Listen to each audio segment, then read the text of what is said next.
So what's up, kamusta? Ayos ba tayo dyan? So nandito ulit tayo sa may Motorstar Malolos branch para sa update natin dito sa may Motorstar Easy Ride 150 Fi. Ano nga bang meron dito? Ano nga bang bago sa kanya?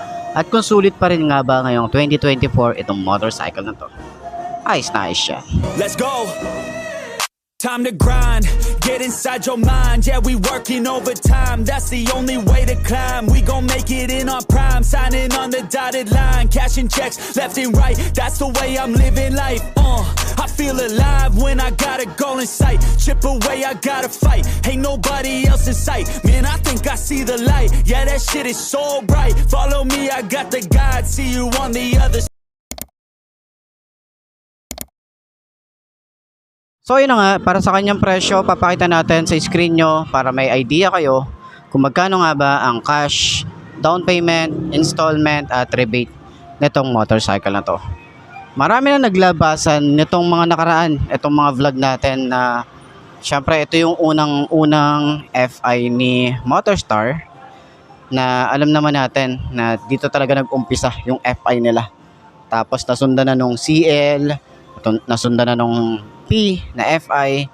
So marami nang susunod dyan, no? Baka yung mga 200cc nila, 250cc nila magkaroon ng FI. Ayan, siyempre hindi naman mawawala yan. So malay naman natin sa mga susunod, ito rin yung unang-una na magkaroon ng liquid cooled or water cooled. Pero naka-oil cooled naman na to kaya wala na tayong masyadong doon, reklamo doon, diba? Kahit naka-air cooled siya, oil cooled, air cooled ang isang to, okay? So sa tipid, talagang matipid siya kahit 150cc. So walk around na natin at kung ano nga ba ang bago dito sa version itong Easy Ride 150 Fi. So yun nga, sa kanyang front view dito sa kanyang windshield, pwede kayo maglagay dito ng customized na side mirror. Maraming naggagawa nun, or sana mag-upgrade dito si Motorstar, no? Maglagay sila ng adjustable windshield kasi medyo nabababaan ako pero sana taasan pa nila para sa comfort, para sa alam mo yun, pag nagra-rides tayo, nasa high speed tayo, yung helmet natin hindi masyadong bugbog sa hangin. Yun lang naman, okay? Sa decals niya, wala akong masyadong decals na nakita dito sa harap. May nakita tayo rito sa side, Motorstar. Meron siyang Motorstar dito sa side, and then isang line lang na kulay red, diba? Meron din tayo ritong decals din or sticker na 150 Fi. Pagbaba natin, meron tayong maangas talaga, napaka-aggressive, napaka-futuristic pa rin talaga ng design na ito. Kakaiba, no? Yung kanyang high and low ng headlight, park light dito sa baba, meron tayo rito, meron din tayo rito. Tapos para siyang may winglet yung datingan niya. Kung lalapitan nyo pa siya, meron siyang parang carbon fiber finish dito. Signal light niya nandito sa side, kita yan sa harap at sa side view. Meron tayong combination ng matte finish dito, and then glossy na white. Telescopic fork, maganda yung kanyang front fender, napaka-bulky, may sport tayo rito. At saka yung itsura kasi talaga nito napaka-sporty, di ba? So paano malalaman kung oil cooled? Ayun, nandun dun sa part na yan, basta nandun. Yun na yun. So yung size niya para dito sa kanyang tires, 130/60 by 13, naka single disc brake, naka single pot caliper, and then ito speedometer ito. Malay naman natin magkaroon din sila ng ABS na ito or combi brake, di ba? Malay natin magkakaroon yan. Meron tayong comfort or chill ride position dito sa kanya extension ng paa, no? Pwede tayo mag cruiser position, regular position, and then may padding pa to Yan. So may mga nabibili din dyan sa aftermarket. Ating gas tank dito pa rin. Yung ating ignition, binubuksan yung ating fuel and seat dito pa rin sa ignition. Wala pa rin naman silang nilabas na keyless neto, pero malay naman natin maglabas sila ng di keyless. Malay natin. Meron tayong side pocket, malalim din to. Dito naman sa side, meron tayong USB charging port. Ito malalim talaga. Tsaka safe. Kung maglalagay ka ng phone dyan, hindi siya malalaglag, diba? Yan, kaya safe na safe kahit mag long ride. Panel gauge, naka fully digital tayo rito. Nakikita lang natin yung signal light, meron tayong select and set, and then yung ating handlebar na naka-upright position, and then maganda Napakalinis, napakaganda ng design dito. Meron siyang parang carbon fiber finish dito. Tapos meron siyang mga pa-edge, may mga palubog, ganda ng texture, kakaiba. Yung combination, white and black, magandang combination siya. Switches natin dito, mukhang hindi siya tinipid, mukhang premium yung datingan ng kanyang switches pagdating dito sa motorcycle na to. So lever, malapad. Tapos yung grip, maganda, makapit. Throttle, mababaw. Bar and side mirror, pwede tayo maglagay dito or mga any accessories dyan. Sa switches, meron tayong kill switch. Sana maglagay din sila rito ng idling stop, mga upgrade man lang, 'di ba? Malay natin magkaroon. So, park light, headlight. So, sana next time naka-on na siya. Automatic on. Wala nang ganito. Pero mas tipid, 'di ba? Mas tipid nga naman kung may switch pa siya. Pero kasi karamihan, yun yung pinaka-standard eh. Naka-on na talaga yung headlight natin. Pagdating sa LTO, 'di ba? Dapat naka-on siya. So, ayan, electric starter, yung susi. Ito yung tsura. Maganda rin, may motor star na nakalagay dito. Tapos sa side, meron tayong flasher. Ayan, high and low, signal light, and busina. So, lever, napaka-smooth. Okay? So, upuan, wala naman tayong masyadong binago dito. Ayan. Sobrang lambot naman ito. Sobrang kapal din ng foam, maganda yung leather. Mukhang hindi siya madulas. Hanggang dito sa ating OBR. Ayan, yung ating logo ng ating Motorstar. Sa side, yung ating foot pegs, metal, maganda yung paint job, may glittery effect, tsaka sumasabay dito yung design niya. Lalo na rito, meron siyang parang scratch resistance dito. Diba? Yung side pairings niya. Ganda eh. Yung ride na emblem, maganda talaga yung itsura nito, tsaka mukha siyang premium. Hindi siya yung emblem lang na madaling matanggal. Yun yung napansin natin dito. Yung FI, and 150 FI.